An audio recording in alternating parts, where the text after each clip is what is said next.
Është stresi dhe ankthi në periudhën bashkëkohore për individin? Shiko, stresi dhe ankthi janë zbulime të reja të epokës moderne nga shoqata e psikologëve botërorë, të cilët e kanë gjetë një emërtim të kësaj, domethënë të këtij fenomeni ose kësaj fushë studimore. Logos do të thotë shkencë, psiko do të thotë psiqika ose mendja e njeriut, do të thonë ata janë munduar me ja lënë një epitet ose një emërtim, një emërus këtyne smundjeve të shekullit 21, po dhe vimësi. Nuk do të thotë që edhe në të kaluar nuk kanë qenë këto, se edhe në të kaluar njerëzit kanë pas, do të thotë, dyshime, vezveze, stres, ankth, treguohet në të kaluarën, për shembull, njerëzit janë zgjuar nga gjumi duke bërtit ose kanë pa ëndra të tërshtueshme dhe kështu me radhë. Pra, këto fenomene kanë ndodhur edhe në të kaluarën, po nuk i kanë quajtur stres, ndoshta i kanë quajtur ndryshe, ndoshta i kanë quajtur sehira ose i kanë quajtur ku me ditë se i kanë quajtur. Ose ku di se kalumen se si kanë emërtu, sepse njerëzimi nuk është këto 20 vjetë të fundit, as këto 30 vjetë të fundit, njerëzimi është sa ku nuk daton më, domethënë historia e njerëzimit është shumë e lashtë, flitet fosilet për shembull me mijëra, mos them miliona vjet. Për shembull fosilet e peshqve janë thuhet deri miliona vjet datojnë, peshqit e vjetër që kanë një specie e peshqeve. Pastaj ankthi dhe stresi normalisht që janë fenomene shturse, fenomene që shkaktojnë kaotizëm tek njeriu, pra tek njeriu shkaktojnë trazira. Kur them trazira do të thotë që njeriu ka një jetë të disiplinuar. Edhe pse ndoshta në realitet e ka një jetë shumë disiplinum, nëse shohim de facto, po në realitet jeta e tij është e katrahur, sepse ndoshta ai shkon 6 mjesit pune, kthehet në 6 masdite ose han bukë me orore, kriti ka me orore, po stres ka. Do thotë stresi ta pijet, a shikohet, nuk shikohet. Por vrejtohet kur e shef njeriu, e shef se është i shqetësuar vazhdimisht edhe është një diçka e brendshme, pra i takon ilmu batinit, brendësisë njeriu.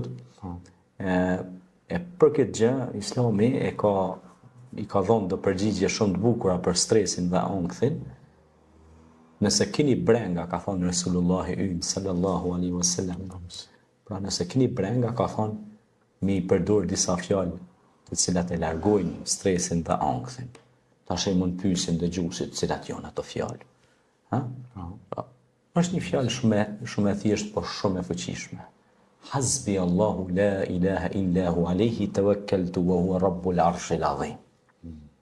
Ka thonë pejgamberi alayhis salam, nëse e thuni këta, i thuni lamtumir çdo breng. Sepse stresi është breng, ankthi është breng. Është mundim për jetim, sakëlldi, siklet, si shtoni ju. Pra, këto është shumë rëndësishme, pra ka thonë, hasbi Allahu la ilaha illahu, alayhi tawakkaltu wa huwa rabbul arshil azim.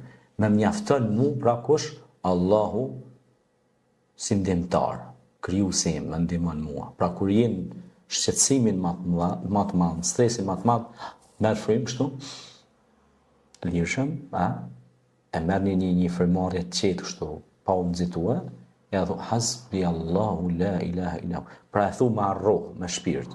Edhe ndjen pra atë nuk e thu me al-lisan, nuk e thu vetëm me gjuhë, por e thu me tërë qenjen tonë, pra, dhe krijon atë percepcionin e mbështetjes dhe tevekulit. Pra se kjo është tevekul, mbështetje tek Allahu te barekuhu teala. Pastaj pejgamberi alayhis salam ka thonë edhe një tjetër që në lutje tjetër shumë e shkurt, po me kuptim shumë të madh, ka thënë la hawla la quwwata illa billah. S'ka forcë as fuqi më të madhe se fuqia e Allahit. Pra sa do të që ty ndoshta të bëhen punë ka herë kështu, lidhen me seti, edhe ka herë ta hupin topin, fillin, ndoshta jenë zyret, ka shku një dokument atje, një atje, edhe tash ti, hajde, merru me të deti renditësh gjitha zbashku, tu ka kriju një lamsh i madh aty, ti tani nalesh pak, la hawla wala quwwata illa billah. Nuk ka forca as fuqi më të madhe se fuqia e Allahut. A ka forcë më fuqi më të madhe se fuqia e Zotit? Absolutisht që s'ka.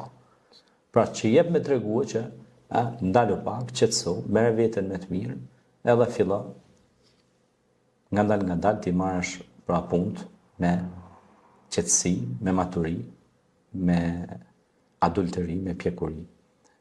Pra këto kanë qenë disa lutje që i ka bë vet i dashtuni ynë, Muhammed a.s.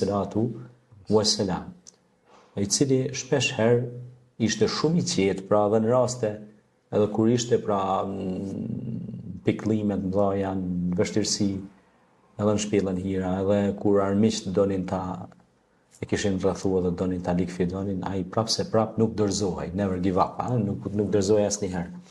Pra, pastaj ka dhe shumë raste kur ishte me Bubekrin në shpellën hira, ra një zymtësi ashtu dhe i tha Bubekrit, i tha la tahzan inna Allah ma'ana. Ashtu ajet kuranor ky, mos u shqetëso, mos u brengos, Allahu është me ne. Pra të gjithë ata të cilët kanë stres ose breng ose depresion, ju themi që nga ky moment, la tahzan inna Allah ma'ana. Mos u brengosni, Zoti është me ju. Allahu do t'ja dërgoj edhe juve dillin e ndriçimit edhe ju do të keni pra mirësi dhe bekime nga Allah, sepse Allahu ju ka kriju dhe ai ka rahmet madh edhe për ju. Prandaj këto lutje ju kisha propozuar të gjithëve që i preokupon stresi, ankthi, depresioni. Mirë po. Tjetër, ju këshilloj që të dëgjojnë rukjet Kuranit, që të dëgjojnë Kuran më shumë, ligjërata edukative, motivuese. Unë ju ofroj edhe këshilla motivuese falas, janë të mirësavë, kushdo që dënë.